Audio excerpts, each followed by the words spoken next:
By now, you know that Biden has decreed that $10,000 of student loan debt will be forgiven for those who have student loans with the government. Some of you screamed and yelled, and others embraced it. For those who watch the show, you know that I'm for it, but not for the reasons that the government did it, and especially not how they did it. I just like the idea that some people got relief from the predatory system that allows them to get this loan at 18 years old. Not to rehash all of this, but of course, wow, not to rehash all of this, but there are a few lawsuits being filed that may, that kind of may stop or delay this political stunt by the government. According to Biden and the other Democrats looking to buy votes in the midterms, many should be able to apply for the student loan forgiveness this month. But the court challenges may change this. Here's the situation. First of all, Biden took advantage of the emergency order issued during the scamdemic and abused his power to forgive the students' loans. To me, this should be a crime.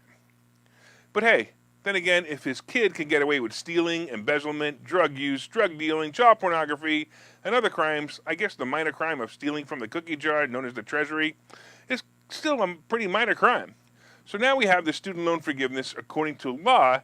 If a situation like forgiving hundreds of thousands of borrowers can affect someone financially, they can challenge the decision. So as many of you said, this is BS because I'm paying for this loan instead of the original borrower, in that it comes from my tax dollars, right? So here's what some smart attorneys have done to challenge the student loan forgiveness. 6 Republican-led states, Arkansas, Iowa, Kansas, Missouri, Nebraska, and South Carolina, all filed lawsuits to block Biden's action. State officials argue that the president doesn't have the power to issue nationwide debt relief without Congress. I completely agree with this one. This was a complete overreach of power. However, that we have seen in the last 3 years, more and more overreach of power by the government is not going to change. The problem is they can't win on this one. So basically, the Republicans say that they say this is an overreach, and they're definitely not going to win.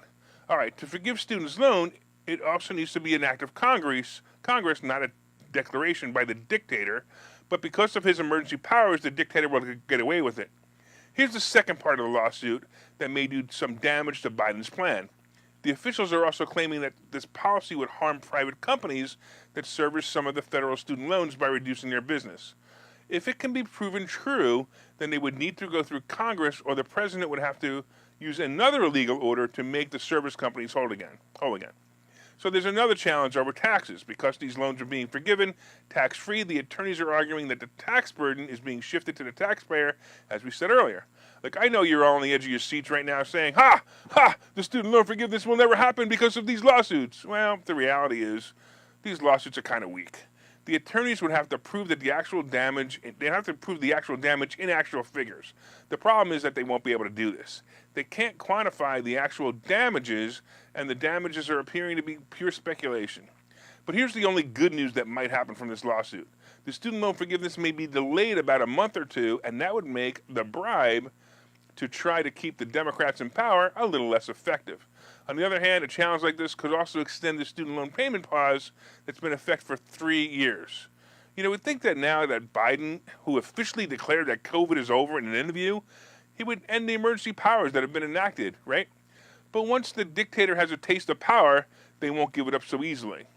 I did take a look at the student government loan website to see if I could find any guidance on how to apply for the forgiveness, and only information I found so far was to contact your loan servicer. So basically, they still haven't even figured out how this process is going to work, nor have they announced it or how it's going to work. So the scamdemic continues, and the scam president, along with his scam cabinet and his scam policies, will continue to scam America until we the people do something about it. 1 more month to Election Day. Make sure you do something. Try to stop the communists and the mob bosses in Washington from taking your freedom away.